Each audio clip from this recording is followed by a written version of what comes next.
누가복음 9장 28절에서 36절입니다.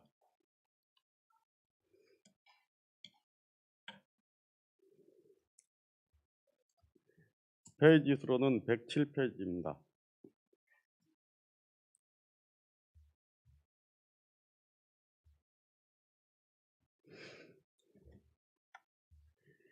이 말씀을 하신 후 8일쯤 되어 예수께서 베드로와 요한과 야고보를 데리고 기도하시러 산에 올라가사 기도하실 때 용모가 변화되고 그 옷이 휘어져 광채가 나더라.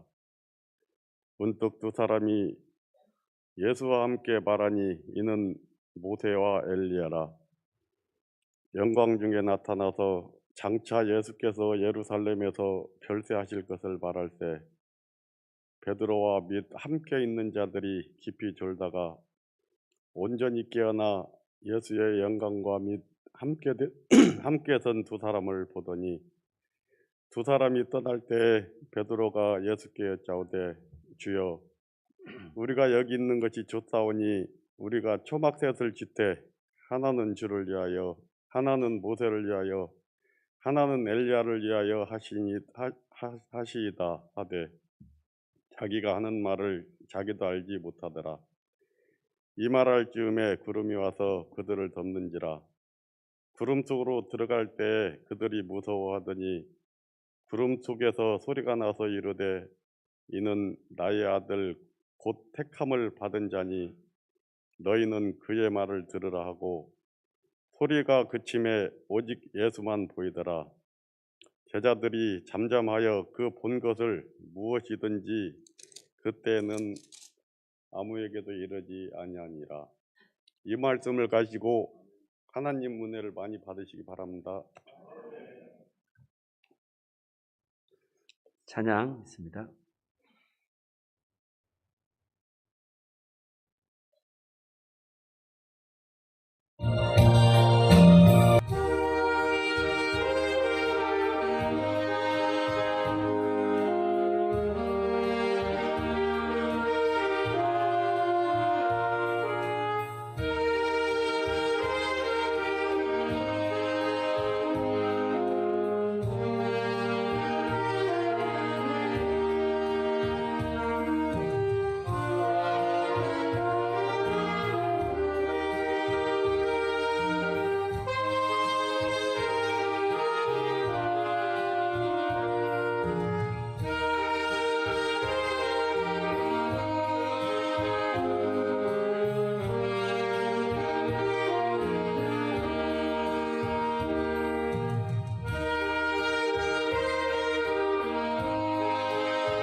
감사 말씀드립니다.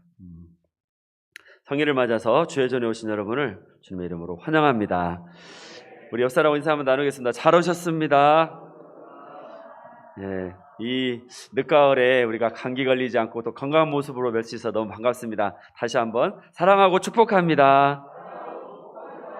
할렐루야. 네, 우리 말대로 될 줄 믿습니다. 자, 예수만, 오직 예수만 보이더라 라는 제목으로 함께 은혜의 말씀을 나누고자 합니다. 언젠가 여자 탤런트가 TV 광고에 나와가지고 부자 되세요 이렇게 광고한 거 기억나십니까? 네. 그때 그 말이 굉장히 유행했잖아요. 근데 그 당시에 어떤 목사님은 진정한 부자라고 하는 것을 다시 요약해가지고 칼럼에 이렇게 낸 적이 있습니다. 10가지 질문에 예라고 답할 수 있으면 그 사람이 진정한 부자다. 이런 기준을 제시를 했는데 그분의 칼럼 내용을 소개해 보겠습니다. 여러분은 몇 개나 해당될까요? 1번, 친구의 일과 사업이 성공적일 때 마음이 흐뭇하고 또 나보다 아름다운 친구의 용모에 샘이 안 나면 그는 부자다. 근데 저는 이 아멘이 잘 안 나오더라고. 여러분 좀 늦게 끝나도 되죠? 성원교회가 요즘에 그 신도시 분들이, 에코시티 분들이 많이 오신대요. 그래서 주마다 새로운 얼굴이 바뀐다고. 그 말 듣는데 제가 박수는 쳐졌는데 속으로는 이렇게 좀 이게 참 못된 심보가 발동을 하더라고요. 하여간 여담이었습니다. 남을 위해 돈을 쓸 때 아까운 생각이 안 들면 그는 부자다. 3번, 아들이나 딸들이 보통 사람으로 성장하고 있는 것에 감사함이 들면 그는 부자다. 4번, 식사 기도를 드릴 때마다 진심으로 그 음식에 감사하다는 마음이 들면 부자다. 5번, 자연의 아름다움이 눈에 들어오고 새의 노랫소리가 귀에 크게 들리면 그는 부자다. 6번, 모자라다, 더 있어야 된다는 생각보다 이만한 것도 얼마나 감사한가 생각이 들면 그는 부자다. 여러분 아멘 하라 소리가 아닌데 이런 때는 아멘을 잘 하시네. 7번, 남을 비판하는 횟수보다 축복하는 횟수가 더 많으면 그는 부자다. 8번, 현재나 과거를 후회하기보다 마음이 내일이라는 집에 살고 있으면 그는 부자다. 9번, 바쁠 때 하나님을 생각할 수 있으면 그는 부자다. 10번, 죽음에 대해 자신이 있으면 그는 부자다. 네. 자, 여러분, 신앙의 길이란 바로 이처럼 10가지의 부자가 되기 위한 경쟁이고 치열한 싸움입니다. 그러므로 약육강식의 법칙과는 정반대되는 길이라고 할 수 있겠습니다. 시카고 대학의 한 연구팀에 따르면요, 생존 투쟁의 단계, 그러니까 먹고 살기 위해서 그야말로 그냥 그 허덕거리는 그 단계를 어느 정도 지나가면 사람들이 가장 큰 만족과 기쁨을 얻는 것은 비싼 돈이 드는 여행이나 상품 구입이 아니라 돈이 많이 별로 들지 않는 여가 활동 또는 종교적 봉사 활동이라고 합니다. 생각해보면 우리 삶에서 돈 없이 누릴 수 있는 것들이 참 많습니다. 따스한 햇살을 만끽하고 저녁 노을을 바라볼 수 있고 또 산책하고 마음이 통하는 친구끼리 차를 한 잔 나누고 맑은 하늘을 바라보고 아이들의 웃음소리를 듣고 그리고 처음 마주치는 사람이지만 서로 상냥하게 인사할 때 참 우리 삶이 풍성해지구나 이런 것을 우리가 공감할 수 있지 않겠습니까? 그래서 우리가 무엇을 가져서 무엇을 손에 쥐어서 무엇이 되어서 행복한 게 아니라 이 세상 모든 이들에게 공평하게 내려주신 생명의 가장 기본적인 것들을 우리가 감사하고 풍성하게 여기는 그 소박한 마음이 우리를 진짜 부자로 만들어준다는 것입니다. 그렇지만 우리의 솔직한 속내는 무엇입니까? 악착같이 벌고 쥐어야 행복해진다. 돈 없어봐 3일만 굶으면 군자라도 어디를 넘어요? 남의 집 담을 넘어. 뭐니 해도 뭐가 최고예요? 머니가 최고야. 우리는 이 생각을 정말 바꾸기가 힘듭니다. 일리 있는 말이에요. 사람은 재물을 포함해서 손에 잡히고 눈에 보이는 그것에 좌우되고 바로 그것을 우리의 성공의 좌표로 삼습니다. 그러나 삶과 죽음의 그 경계선을 넘나든 사람들은 새로운 세계에 눈을 뜨게 됩니다. 요즘에는 사형이 확정되어도 쉽게 사형을 집행하지를 않아요. 그래서 우리 한국은 사실상 사형 폐지국에 가깝습니다. 그런데 옛날에 한국은 그렇지 않았죠. 그래서 그 시절 사형수들을 가까이서 지켜본 교도관들의 증언을 따르면 이런 내용들이 나옵니다. 대법원 최종심에서 사형이 확정되기 전과 그 후를 기점으로 사형수들의 삶의 태도가 확연히 바뀐다고 합니다. 어떻게 바뀌느냐? 아무리 악독한 흉악범이라도 사형 확정 전에는요, 신락 같은 희망이라도 붙잡으려고 자기 결백을 주장하려고 악을 쓰고 소리를 지르고 거칠게 대한다는 것이죠. 그러다가 판사 입에서 사형 이런 판결이 떨어지면 갑자기 얼굴이 창백해지고 기운이 쭉 빠져서 몇 날 며칠 동안 감방에서 꼼짝도 안 하고 있다 합니다.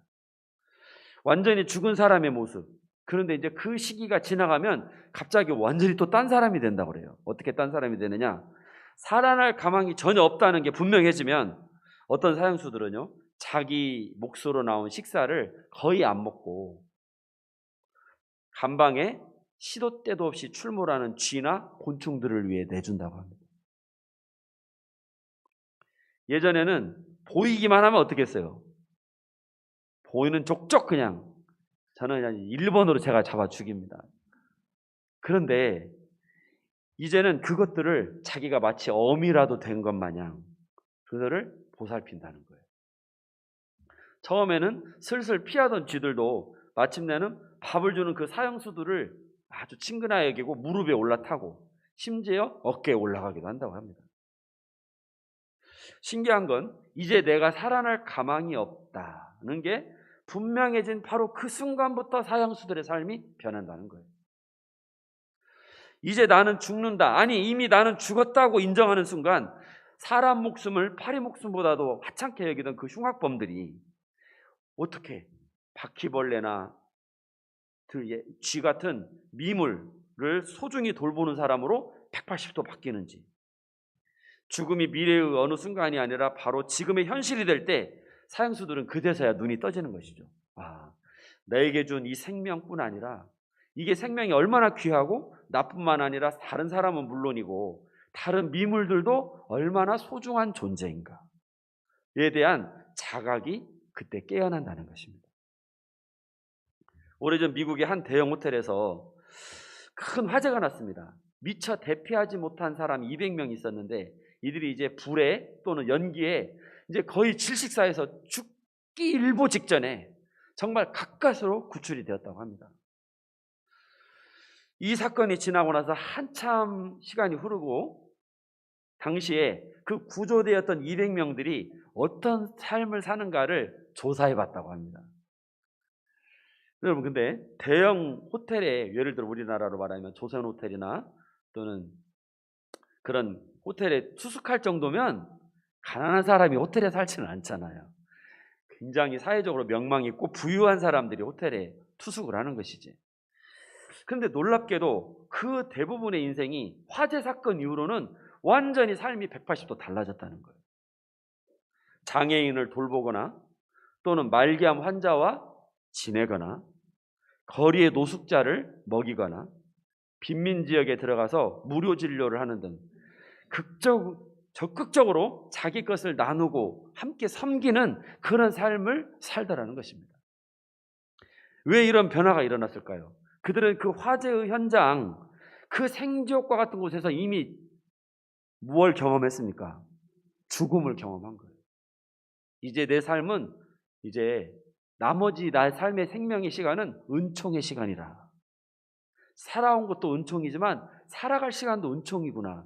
그걸 그 죽음의 현장 속에서 놀랍게 생생하게 체득했다는 것이죠. 그 죽음의 어두운 터널을 빠져나왔기 때문에 생명의 가치와 고귀함에 눈을 뜨고 그토록 자기중심적이던 삶이 고통받는 이웃에게 사랑을 베푸는 삶으로 변화되더라는 것입니다.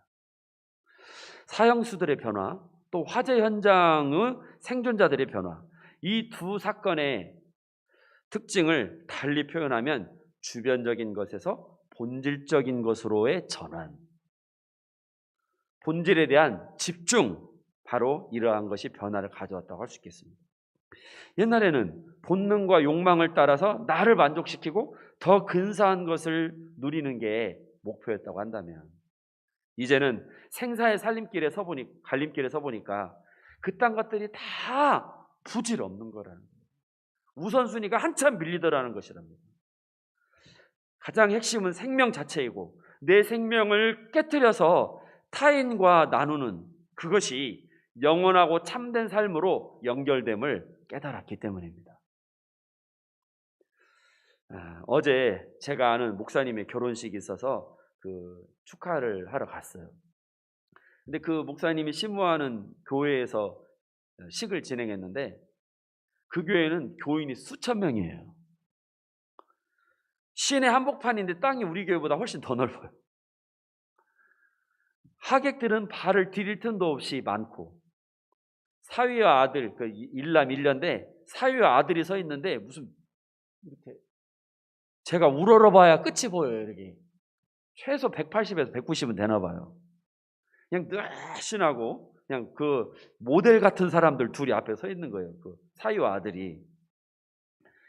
그리고 우리 그 목사님도 나이가 지긋하신데도 굉장히 헌출하고 미남형이셔요.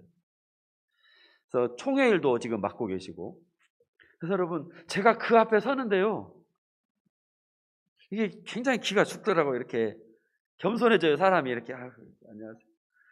그래서 제가 우리 그 민수기에 보면 정탐꾼들이 갔다 와서 뭐라고 보고요, 모세에게. 우리는 그 사람들 앞에 메뚜기 같더이다. 제가 꼭 메뚜기 같더라니까요.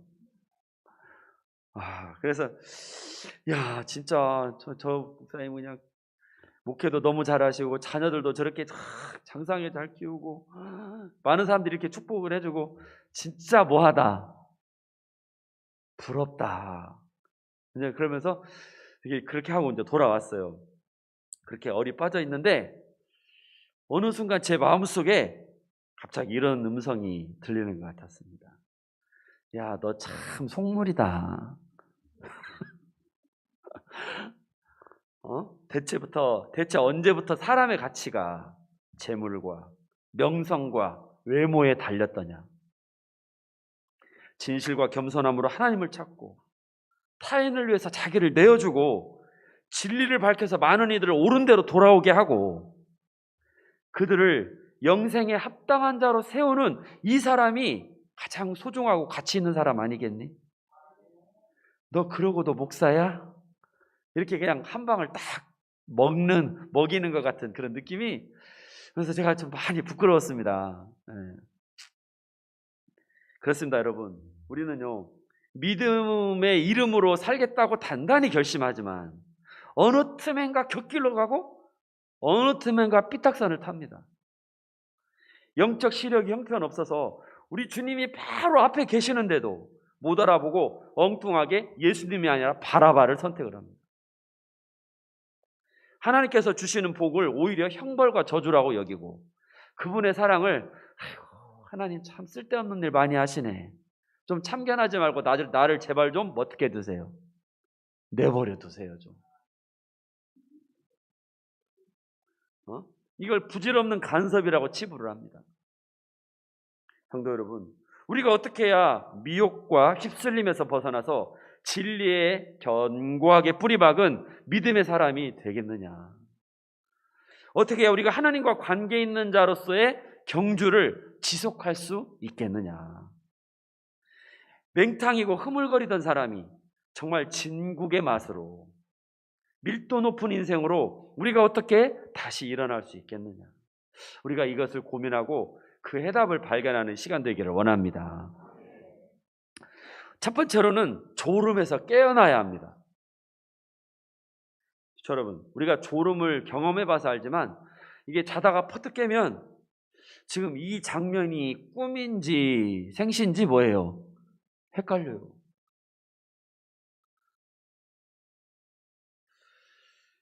제가 며칠 전에 그런 꿈을 꿨어요. 우리 아버님이 돌아가신 거예요. 그래가지고 얼마나 서럽게 울었는데 깨보니까 뭐였어요? 꿈이었어요. 그래가지고 야, 이거 뭐야? 이게 굉장히 좀 당혹스러웠는데 또 우리 딸이 수능 만점을 맞아가지고 동네에 떡 돌리고 프랑카드 붙이고 했는데 다 뭐 했어요? 이건 꿈 아닌데 그냥 제가. 그래요, 여러분.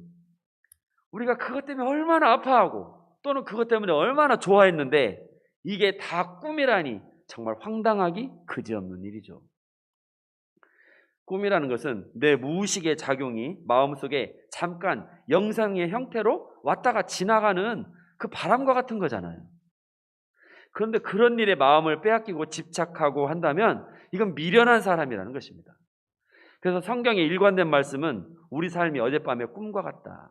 잠깐 지나가는 찰나적이고 한시적인 것이다. 자, 함께 봅시다. 시작. 내일 일을 너희가 알지 못하는도다.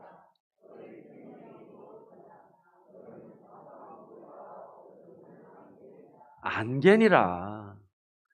또 그 다음 구절에는 주께서 그들을 홍수처럼 쓸어가시나이다. 그들은 잠깐 자는 자 같으며 아침에 돋는 풀 같습니다.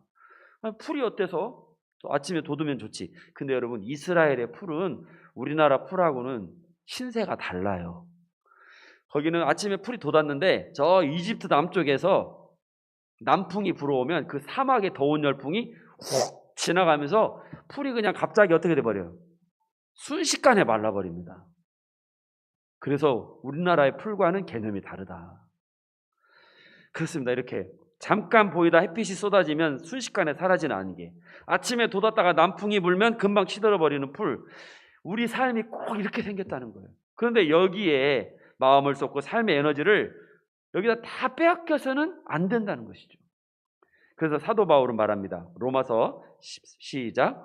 또한 너희가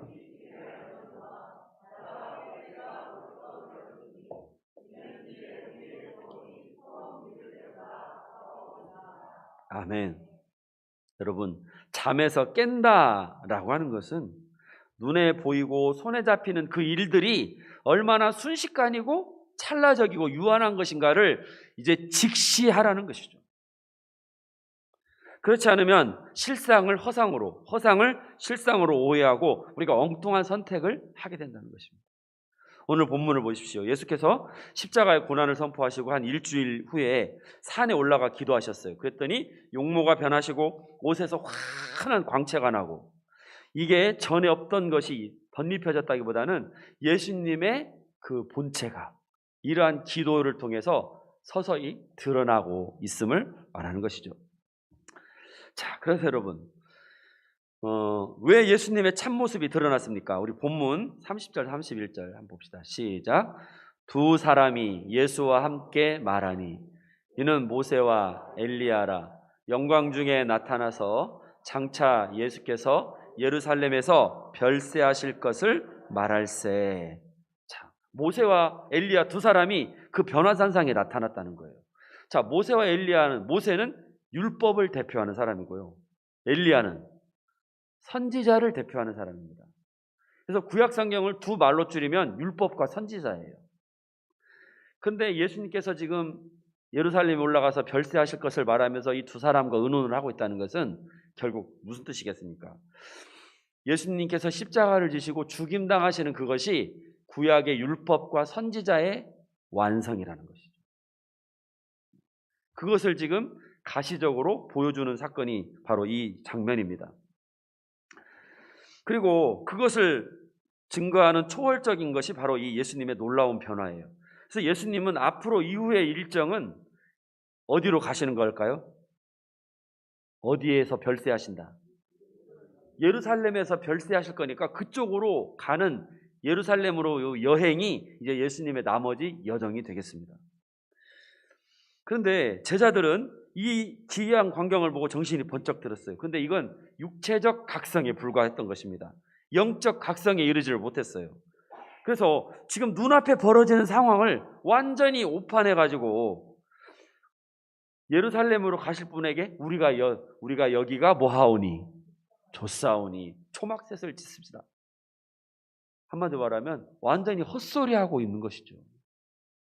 성도 여러분, 우리는 버려야 할 것을 붙들고 붙들어야 할 것을 지금 버리고 있지는 않습니까? 찰나의 것에 마음을 빼앗겨 영원한 걸 놓치지는 않습니까? 자, 봅시다. 시작. 그러므로 이르시기를 잠자는 자여 깨어서 죽은 자들 가운데서 일어서나 비추이시리라 하셨느니라. 아멘. 여러분, 이 말씀은요, 초대교회에서 세례를 받는 그 수세자들에게 이 말씀을 선포했다고 합니다. 여러분, 깨어나라는 것입니다. 잠자는 자여 깨어서 죽은 자들 가운데서 뭐하라? 일어나라. 지금 죽은 사람 보고 부활하라는 것이 아니라 지금 살아서 세례를 받고 있는 그 사람에게 잠자는 자여 이제는 깨어나라고 그들을 권고하고 있는 것입니다. 로마 제국의 무시무시한 그 박해를 당하던 시절에 그 우리 초대교회 기독교인들 사이에서는 서로 간에 건네는 인사말이 있었다고 합니다. 주보에 있는 것처럼 메멘토 모리, 무엇입니까? 당신의 죽음을 기억하시오. 자, 우리 서로 한번 인사합시다. 당신의 죽음을 기억하세요. 네, 자, 여러분, 우리가 인사는 했는데, 아니, 우리가 살았어요? 죽을 거예요? 살아있고 죽는 건 좀 이따잖아요. 아직 우리가 멀쩡하게 살아있으니까. 근데 기억이라고 하는 것은 과거를 기억하는 건데, 왜 멀쩡하게 살아있는 사람 보고 과거형으로 죽음을 기억하라고 하느냐? 그 이유가 있습니다. 이 말은 죽음을 피할 수 없는 어떤 숙명으로 알고 두려워하세요, 그런 뜻이 아니라는 거예요. 그와 정반대로 죽음을 똑바로 응시하여 우리가 참다운 삶을 살자고 하는 권면이고 서로 간의 구호였던 것입니다. 죽음을 통해 새 생명을 보고 종말을 통해 새 시작을 보고 지금 이 순간 하나님이 주신 이 엄숙한 생명을 가지고 값지고 보람되게 살자고 하는 힘찬 격려와 다짐이었던 것입니다. 이제 잠에서 깨어나서 밝은 눈으로 바른 분별력으로 진리와 생명을 붙잡는 은혜가 있기를 축원합니다. 우리가 미혹과 탐심 허영에서 벗어나 참된 길로 들어가는 두 번째는 듣는 것입니다. 우리 함께 34절, 다음 이걸 봅시다. 시작. 이 말할 즈음에 그들을 덮는지라 구름 속에서 소리가 나서 이르되.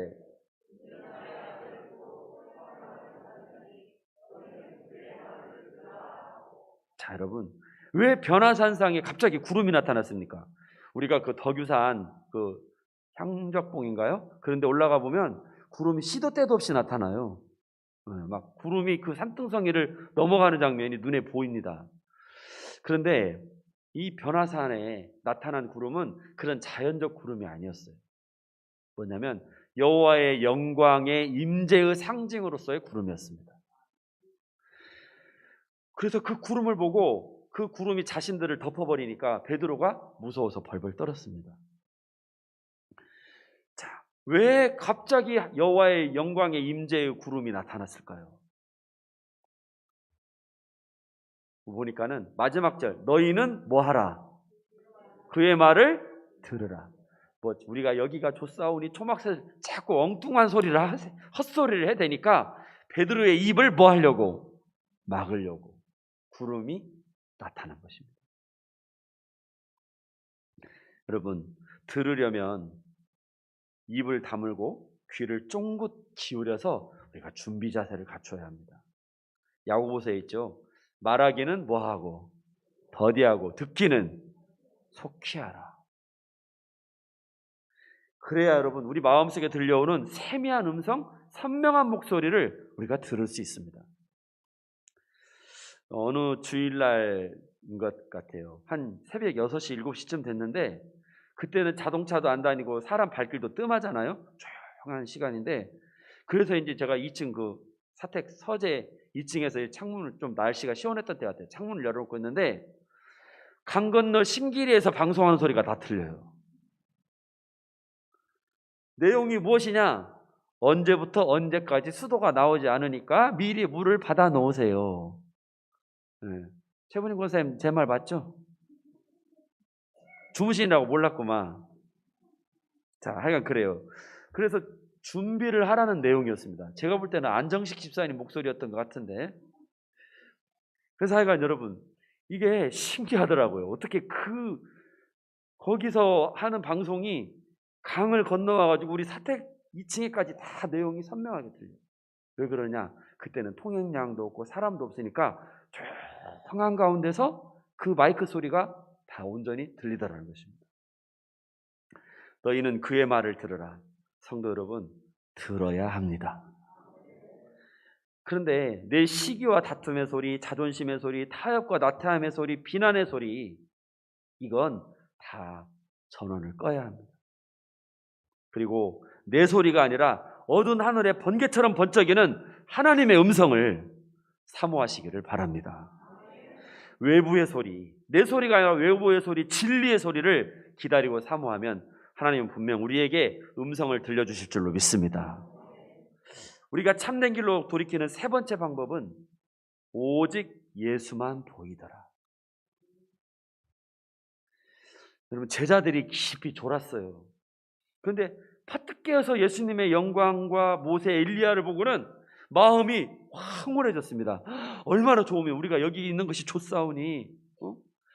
그런데 그 사건의 의미도 모르고 그런 횡설수설을 하고, 그러다 갑자기 영광의 구름이 빽빽하게 그들을 뒤덮으면서 하늘의 음성이 들려오고, 이 길지 않은 시간이 얼마나 많은 일반인들은 접할 수 없는 많은 사건들이 지금 지나갔습니까? 그런데 이 모든 것들이 가리키는 결론은 무엇이냐? 따릅시다. 오직 예수만 보이더라. 오직 예수만 보이더라. 우리도 마찬가지입니다. 이런 저런 문제로 우리가 고민하고 무엇을 선택할지 갈등하고 이 길이 옳은지 저 길이 옳은지 얼른 판단이 서질 않고, 그런데 여러분, 우리가 갈 목표 지점과 결론은 이미 정해져 있습니다. 무엇입니까? 오직 예수만 보이더라. 할렐루야. 우리가 예수님께 더 가까이 가고 예수님께서 우리 삶의 표대가 되고 예수님 때문에 포기하고 예수님과 상관 있는 자가 되고 예수님을 따라 삶을 단순화시키는 것이 우리가 살 길이며 참된 생명을 누리는 것입니다. 지금 진행 중인 2021년 다니엘 기도회, 제가 사실은요 오늘 제가 PPT를 열심히 만들었는데 이건 우리 덕화 선생님이 좀 도와준 거예요. 제가 청소를 잘하잖아요. 그것까지 싹 청소했어요. 제가 메일로 보낸 것까지, 화면에 있는 것까지 제가 뭘 홀렸었나 봐요. 그래서 다 아무것도 안 남았어요. 사진 3장만 남고. 그래서 덕화 선생님 보고 지금 만들어 달라고 해서 지금 여러분이 이건 아마 보고 있는데, 하여간 자료 사진이 많았는데 지금 제가 다 못 보여드려서 너무 안타깝고 죄송합니다. 어쨌든 지금 2021년 다니엘 기도회가 진행 중입니다. 오륜교회라고 하는 교회에서 하는데, 전국에 있는 1만 교회 이상의 교회가 21일 동안 저녁 7시부터 밤 10시 반 정도까지, 주일도 없어요. 이건 주일 예배 드리고 밤에 또 해요. 그래서 21일 동안 기도회를 합니다. 영상으로 다 참여하고. 하여간 그 다니엘 기도회가 있는데 8일차 강사는 멕시코 익두스 선교 공동체 사역자인 김윤상 선교사님이라는 분이에요. 제가 이분도 다 사진이랑 다 해서 해놨는데 이렇게 청소를 너무 잘해가지고 했습니다. 근데 이분이요 멕시코에서 이제 사역을 하면서 도로를 운전하고 달려가다가 맞은편에서 오는 차량이랑 정면 충돌을 해버렸어요. 그래서 사고로 사경을 헤매다가 24일 만에 겨우 깨어났습니다. 근다고 해서 나섰다는 것이 아니라 의식만 겨우 돌아왔어요. 의료진들은 이 사람은 못 산다, 다 도장을 찍어버렸어요. 하루에도 막 고름이 한 바가지씩 나오고, 이런 사람이 어떻게 살겠습니까? 그런데 어쨌든 다 중간 과정 생략하고 하나님의 일하심 덕에 기적적으로 회복되어서 지금 오늘과 같이 다시 하나님의 사역자로 수고하고 있습니다. 자, 그런데 이분이 24일 동안 누워있으면서 하나님 나라의 일을 다 경험한 거예요. 그래서 이분의 가슴에 절절 맺힌 건 뭐냐면 영적인 세계에는 있다. 여러분 한번 이제 집에 가서 한번 유튜브 틀면 다 보실 수 있습니다. 어쨌든 이제 제가 이제 근데 읽으면서 그런 영적인 체험들을 말하는 중에 그 한 가지가 이런 내용이 있었어요. 이분이 어떤 사탄에 잡혀가지고 건물에 갇혀 있다가 어떻게 빠져나와가지고 가다 보니까 큰 돌산이 있고 거기에 빛난 옷을 입은 분이 계시더라는 거예요. 그러니까 저분이 누구시구나, 예수님이시구나, 나 저분 있는 곳으로 가야지 하고 그 돌산을 올라갔대요. 너무너무 힘들게 한 걸음 한 걸음 올라가는데 예수님이 보다 못해 내려오셔서 이 선교사님의 손을 잡아주신 거예요. 그래서 있는데 갑자기 자기 앞에 지금까지 살아왔던 자신의 어렸을 때부터 그 일생이 파노라마처럼 쫙 지나간 거예요. 근데 그 중에 엄마 몰래 사고 쳤던 거, 아무도 모르게 나쁜 짓 했던 거, 마음에 품었던 모든 흑심과 탐심과 음행과 이런 것들이 그냥 TV 드라마 지나가듯이 하나도 숨길 수 없이 다 나오더라는 것이죠.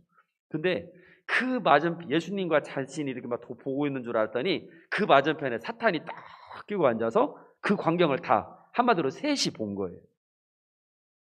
그러니까 얼마나 창피하고 두렵고 무섭고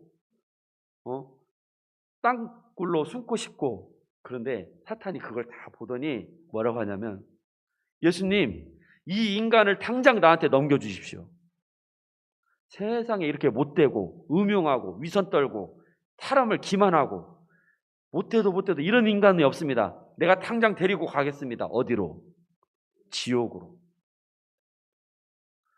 그랬더니 예수님께서 그 잡은 선교사님의 손을 끝까지 붙잡고 안 놓아주시더라는 것이죠. 그래서 사탄이 괄괄 뛰고 막 펄펄 뛰다가 결국 사탄은 포기하고 갔어요. 그리고 예수님께서 그래서 아무 말씀도 안 하시고 한 장면을 보여주시더래요.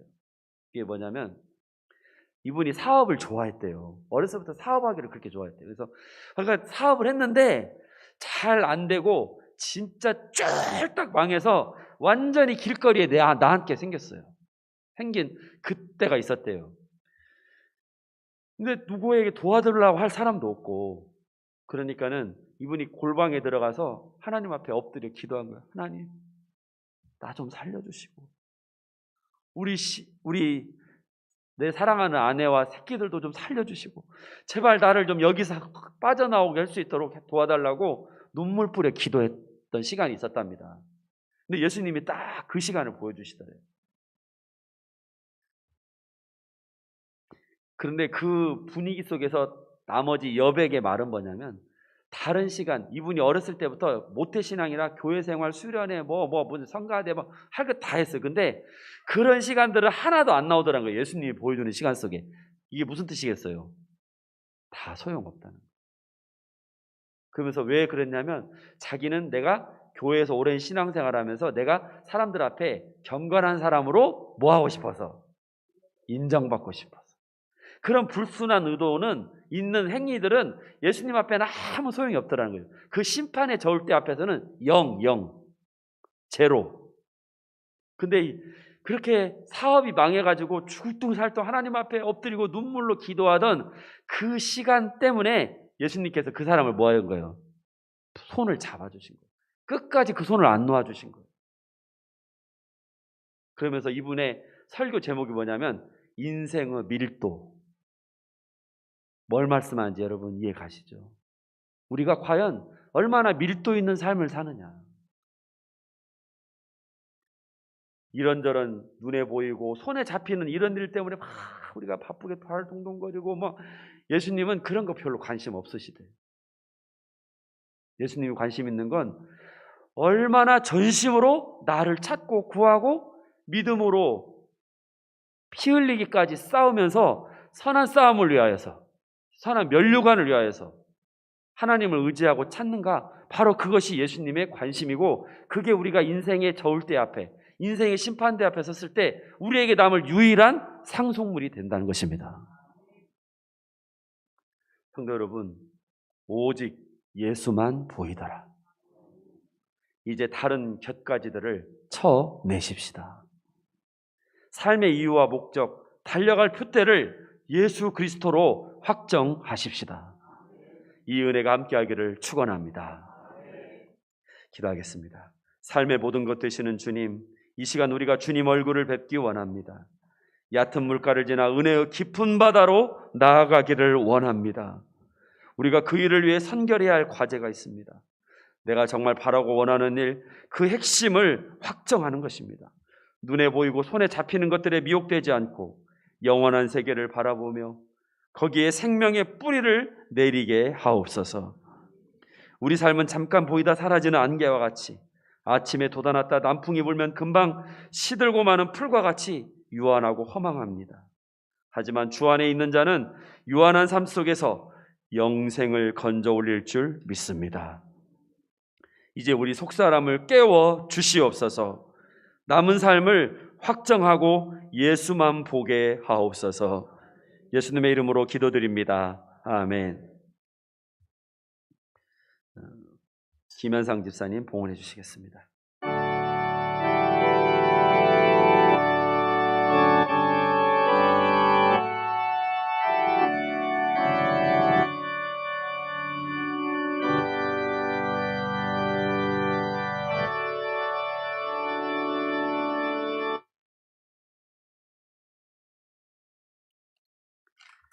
드려진 예물 보겠습니다. 함정옥 김지만 성도님 11점을 드립니다. 여인권 집사님, 이성일 집사님, 이승원 박혜란 성도님, 정연 11점을 드립니다. 함정옥 김지만 사님 생일 감사, 주여 인도하소서 한가윤, 함께하신 감사합니다. 진윤교 전술래 집사님, 범사에 감사합니다. 김상규 집사님, 안민식 집사님, 무명으로 예물 드립니다. 기도하겠습니다.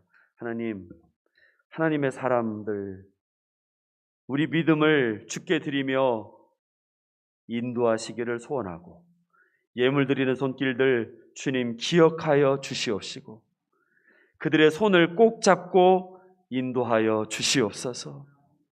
예수님의 이름으로 기도합니다. 아멘. 광고 말씀드립니다. 추수감사절 특세 내일부터 있습니다. 1, 2구역 있고요. 그 다음에 화요일 날은 3구역, 9구역, 수요일 날은 6, 7구역, 목요일 날은 5, 8구역, 금요일 날은 4구역, 10구역 이렇게 좀 마쳤습니다. 아까 제가 말씀드렸죠. 다른 교회들은 지금 21일 7시부터 10시 반까지 하루에 3시간 반씩 은혜 받으려고 몸부림을 치고 있습니다. 이 코로나 시국에도 물론 교회에서 모이기도 하고 가정에서도 하겠지만 그런 분들의 몸부림이 있기 때문에 아직 우리 한국교회가 희망이 있는 줄로 믿습니다. 오늘 우리도요. 새벽기도에 우리는 21일이 아니라 며칠이죠? 5일. 어떤 분들이 그럴 거예요. 목사님 5일이 21일보다 더 힘들어요. 안 하다 알라니까. 맞아요. 힘듭니다. 근데 여러분 힘들 때 은혜도 임합니다. 마음을 좀 받치셔서 우리 구역만 딱 나오고 다른 때는 뭐 나몰라라 하지 마시고 좀 이 시간에는 한 주 동안, 한 주도 아니죠. 5일이니까 내가 하나님께 내 마음과 삶을 드린다 생각하고 오셔서 같이 은혜 나누시고 또 우리 교회가 새롭게 변화되는 계기가 되기를 소원합니다. 추수감사절 구역별 묵상글 발표대회가 있습니다. 우리 구역장님들은 금요일까지 A4 용지 거기에다가 해서 카톡으로 제출해 주시면 고맙겠습니다. 그러면 이렇게 한 주에 몇 구역씩 이렇게 나누어서 이렇게 한 3주 정도 발표하면 될 것 같아요. 이렇게 진행하도록 하겠습니다. 추수감사절 전날 돌아오는 토요일이죠. 교회 장식 및 대청소를 진행하고자 합니다. 우리 구역 각 기관별로 진행할 거니까 우리 다 나오셔서 함께 협조해 주시기를 바라고 우리 수능 수험생들 위해서 기도해 주시기 바랍니다. 수요일 날 좀 다 오라고 했어요. 수능 수험생들을. 그래서 그들 한 사람 한 사람 우리가 안수기도 해주면서 꼭 시험뿐만이 아니라 이후의 삶이 하나님께 붙잡힌 삶이 되도록 기도해 주기를 원합니다. 또 다른 광고 그리고요 추수감사절 다음 주일에는 1, 2부 통합 예배로 드립니다. 그래서 11시 그러니까 다음 주에는 9시 반 예배가 없어요. 그러니까 여러분들은 그냥 이 시간에 오시면 되는데 헷갈리지 마시라고. 그래서 9시 반 예배가 아니라 몇 시 예배? 11시 예배 한 번만 드린다. 다음 주만. 그 다음 주는 다시 1, 2부로 다시 바뀌고. 그러니까 여러분 조금 이렇게 예배 시간이 변동이 있을 때 혼동이 있는 분들이 있는데 그렇게 잘 기억해 주시면 고맙겠습니다. 또 다른 광고 있으면 말씀해 주세요. 없으시면 일어나셔서 우리 찬양하는데 나는 행복해요. 우리 찬양하도록 하겠습니다. 주님 한 분밖에는 아는 사람 없어요. 가슴 깊이 숨어있는 주를 사랑하는 마음, 주님 한 분밖에는 기억하지 못해요. 우리 함께 찬양하고 축도로 마치겠습니다. 주님 한 분밖에는 아는 사람 없어요. 가슴 깊이 숨어 있는 주를 사랑하는 마음, 주님 한 분밖에는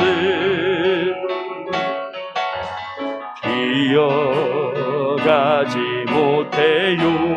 처음 주를 만난 그날, 처음 주를 만난 그날, 울며 고백하던 마음, 나는 행복해요. 나는 행복해요. 죄사함 받았으니 아버지 품 안에서 떠나 살기 싫어요. 나는 행복해요. 사랑이 샘솟으니 이 세상 무엇이든, 이 세상 무엇이든 채우고도 남아요. 주님 한 분밖에는, 주님 한 분밖에는 사랑할이 없어요.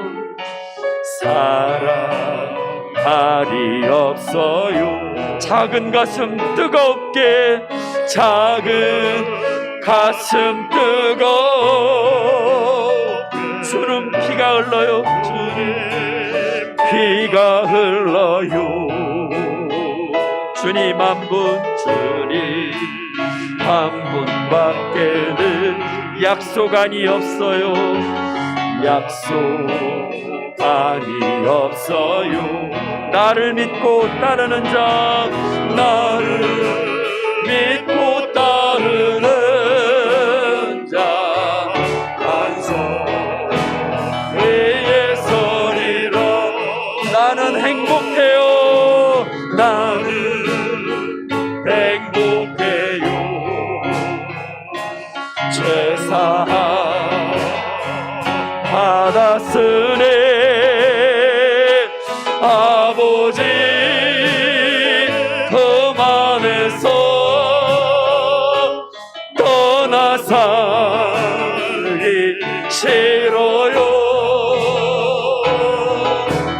나는 행복해요. 사랑이 샘솟으니, 사랑이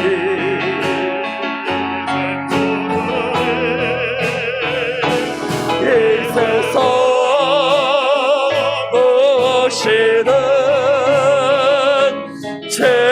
채우고도 남아. 나는 행복해요. 나는 행복해요. 죄사함 받았으니 아버지 품 안에서 떠나 살기 싫어요. 나는 행복해요. 나는 행복해요. 사랑이 샘솟으니, 샘솟으니 이 세상 무엇이든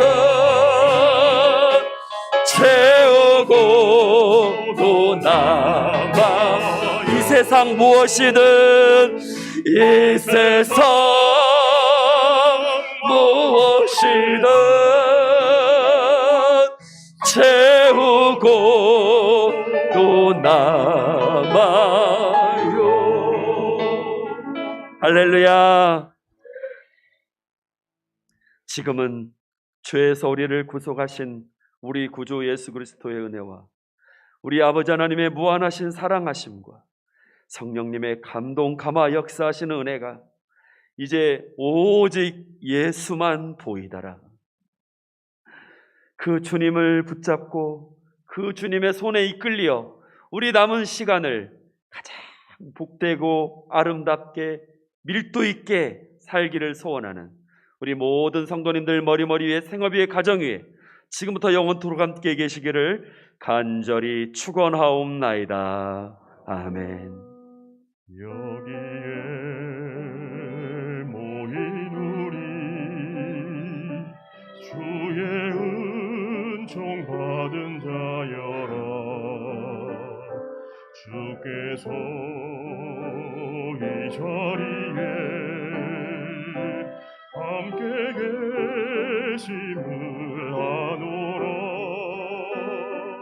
언제나 주님만을 찬양하여 따라가리니 시험을 당할 때도 함께 계심을 믿노라.